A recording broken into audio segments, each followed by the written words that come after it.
साहित्य लहर में आपका स्वागत है। आज आप सुनेंगे मालती जोशी जी की कहानी घसेला सच। आइए कहानी सुनते हैं। सुपरमार्केट से निकलकर मैंने गाड़ी सड़क पर डाली ही थी कि पड़ोस की नीलम नजर आ गई। पिछले महीने जब मैं इसी तरह सामान लेकर आ रही थी, वह मुझे इसी समय इसी जगह पर मिली थी। मैंने गाड़ी उसकी बगल में खड़ी करके दरवाजा खोला और आवाज दी, नीलम। वह चौंक पड़ी, फिर बोली, अरे आंटी जी, आप क्यों तकलीफ करती है, मैं चली जाऊंगी। मैंने कहा, बहस मत करो, चुपचाप भीतर आ जाओ, नहीं तो भोपुओं का कोरस शुरू हो जाएगा। उसने देखा कारों का एक काफिला बेसब्री से हम लोगों की ओर देख रहा था। वह चुपचाप बैठ गई। उसके दरवाजा बंद करते ही मैंने गाड़ी स्टार्ट कर दी। तुम्हारा ऑफिस क्या यहीं कहीं पास में है? पिछले बार भी तुम यहीं मिली थी। ऑफिस तो यहाँ से 2-2.5 किलोमीटर पर है। और यहाँ से इतना ही अपना घर पड़ता होगा। रोज इतनी दूर पैदल आती जाती हो? मैंने पूछा। नहीं, जाते समय तो बस में जाती हूँ, समय पर पहुंचना होता है ना। लौटते समय थोड़ी तफरी कर लेती हूँ। एक बार घर पहुंच जाओ तो फिर निकलने की सुविधा नहीं होती। घर से दफ्तर और दफ्तर से घर, बोर हो जाती हूँ। यहाँ खुली हवा में थोड़ा घूम लेती हूँ, रास्ते की चहल पहल देख लेती हूँ, अच्छा लगता है। अच्छा तो लगेगा ही, मैंने सोचा। घर पर ऐसा क्या है जिसके लिए जल्दी पहुंचने की इच्छा हो? सदा के बीमार पिता, चिड़चिड़ी कर्कश माँ और 3 छोटी बहनें। सोचती होगी जितना समय बाहर निकल जाए अच्छा हो। गली के मोड़ पर पहुंचते ही उसने कहा, आंटी जी, प्लीज मुझे यहीं उतार दीजिए। क्यों, और कहीं जाना है? गाड़ी रोकते हुए मैंने पूछा। पिछली बार आपके साथ आई थी और उसके 2-4 दिन बाद ही आप शायद मेरे लिए कोई रिश्ता लेकर पहुंच गई थी।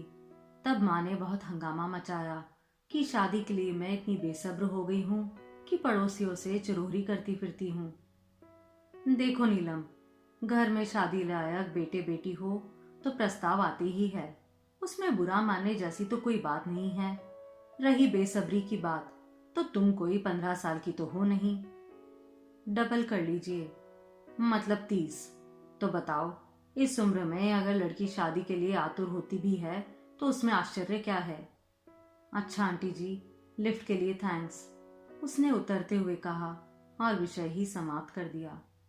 घर पहुंचते हुए मैं अपने उस प्रस्ताव के बारे में सोच रही थी जिस पर बवाल मचा था। मेरे मौसेरे भाई की पत्नी पहली बार शादी के बाद जब पीहर जा रही थी तो दुर्घटना का शिकार हो गई थी। वह और उसका भाई दोनों मारे गए थे।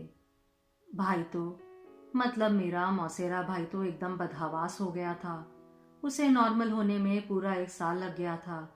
फिर भी उसके सामने शादी का नाम लेना गुनाह था। पिछले बार मौसी ने लिखा था कि बड़ी मुश्किल से वह शादी के लिए राजी हो गया है।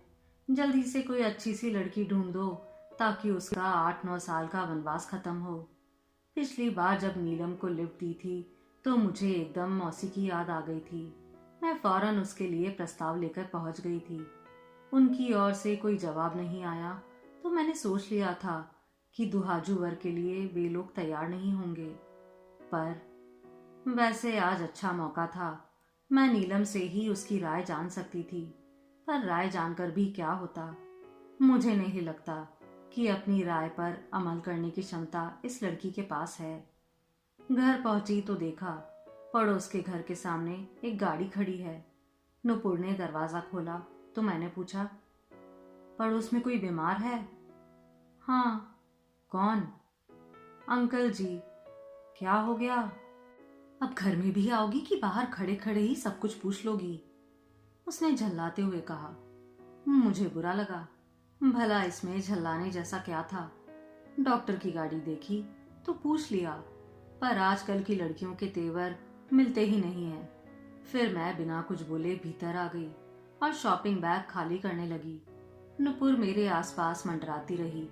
मैं समझ गई कि उसे कुछ कहना है और मेरे पूछने की प्रतीक्षा कर रही है, पर मैं जानबूझकर व्यस्तता का नाटक करती रही।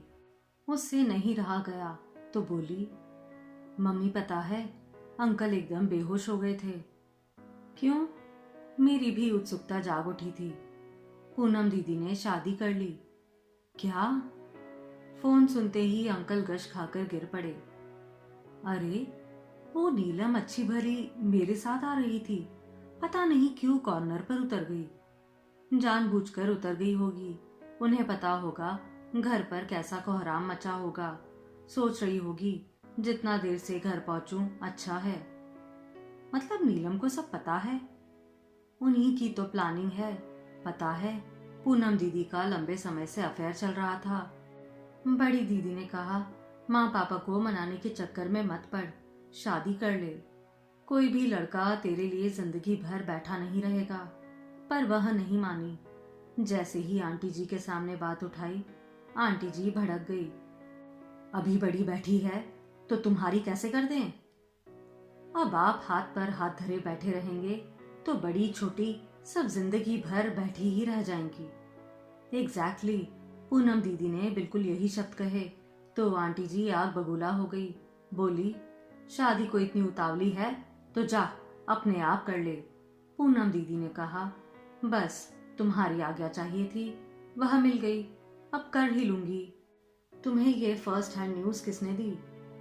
अभी मैं और सोनम डॉक्टर को लेने गए थे ना, तब उसने बताया। खबर सनसनीखेज तो थी, पर मुझे आश्चर्य नहीं हुआ। अरविंद का प्रस्ताव लेकर मैं उन लोगों के यहाँ गई थी, तभी पूनम के मिजाज और तेवर देख लिए थे। समझ गई थी कि ये लड़की इन सबसे अलग है। उस दिन चाय पूनम ने ही बनाई थी। हम लोगों को कप पकड़ाते हुए उसने आवाज दी थी, छोटी, जा पापा को चाय दे आ। उसके 2 बार पुकारने पर जब छोटी हाजिर नहीं हुई तो माँ ने कहा, तुम्हें मालूम है बाहर वालों के सामने छोटी कहने पर वह चिढ़ जाती है, तो क्यों चढ़ाती हो? फिर पूनम ने बड़े नाटकीय अंदाज में आवाज दी, रेशम, रेशम बेटे, पापा को चाय दे आओ। उसकी इस अदा पर माँ को ताव आ गया। बोली, तुम ही पापा को चाय दे आओगी तो छोटी नहीं हो जाओगी, लाओ मुझे दो। और वे कप लेकर पति के बैठक खाने में चली गई। मैंने कहा, तो छोटी का नाम रेशम है? मुझे तो पता ही नहीं था। बड़ा प्यारा सा अनयूजुअल सा नाम है।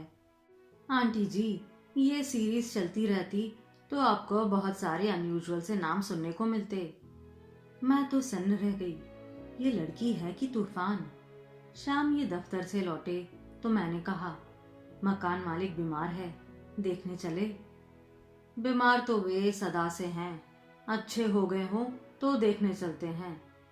मजाक मत कीजिए, दिस इज समथिंग सीरियस।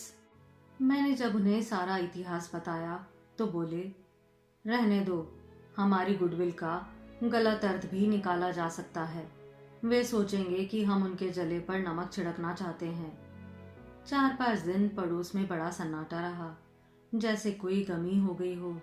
दिन भर चीखता रेडियो, गुनगुनाती लड़कियां, सब चुप थे। सहेलियों का चमकट नदारद था, इसलिए खिलखिलाहटें भी सुनाई नहीं देती थी।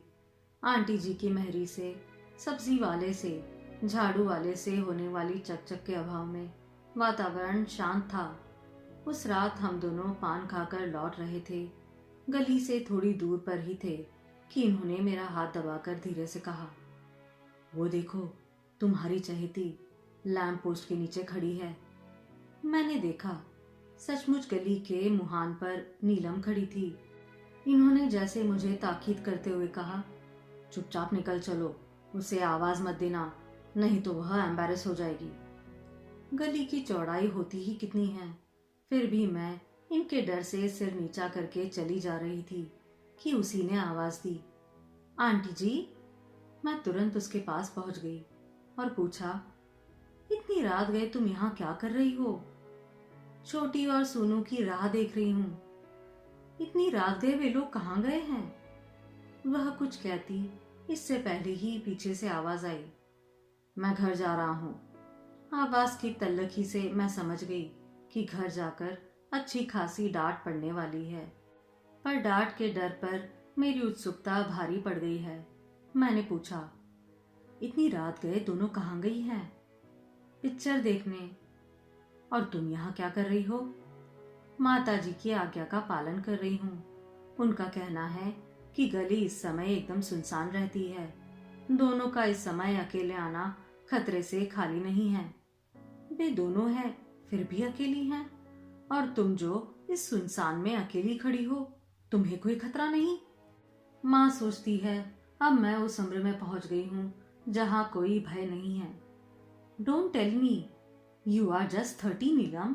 और इस देश में तो 6 साल की बच्ची से लेकर 60 साल की बुढ़िया का भी अकेले घूमना निरापद नहीं है। वह फीकी सी हंसी हंस दी। और इन्हें पिक्चर जाना था तो दिन में जाती। पिक्चर का बहाना तो माँ के लिए था। आपसे कुछ नहीं छुपाऊंगी आंटी, वे पूनम के रिसेप्शन में गई है और वह तो रात में ही होता है ना। तुम नहीं गई? तीनों जाती तो माँ को शक हो जाता, कोई नहीं जाता तो पूनम को बुरा लग जाता। मैं कुछ देर चुप रही, फिर मैंने कहा, तुम्हें नहीं लगता पूनम ने थोड़ी जल्दबाजी कर दी?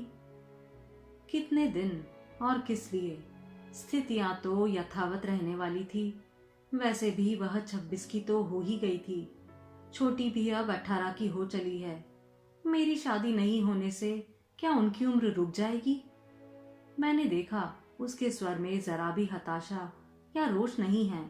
उसी शांत स्वर में उसने कहा, शादी के लिए मैंने ही उस पर जोर डाला था। मैंने छोटी और सोनू से भी कह दिया है, अच्छा वर मिले तो कर लेना, माँ बाप के भरोसे ना रहना, ना मेरा ख्याल करना। तुम्हारे पिताजी तो पूनम का ही शौक नहीं सह पाए, यह दोनों भी उसी राह पर चली जाएंगी तो? यह भी एक तरीका है आंटी, उसने कसैले स्वर में कहा। विरोध भी दर्ज हो गया और लड़की भी मुफ्त में निपट गई। सच कड़वा होता है, यह तो पता था, पर कसैला भी होता है, यह आज पता चला। उस क्षण मेरा मन उस दिलेर कन्या के लिए अपरंपार ममता से भर उठा। आप सुन रहे थे मालती जोशी जी की कहानी कसैला सच।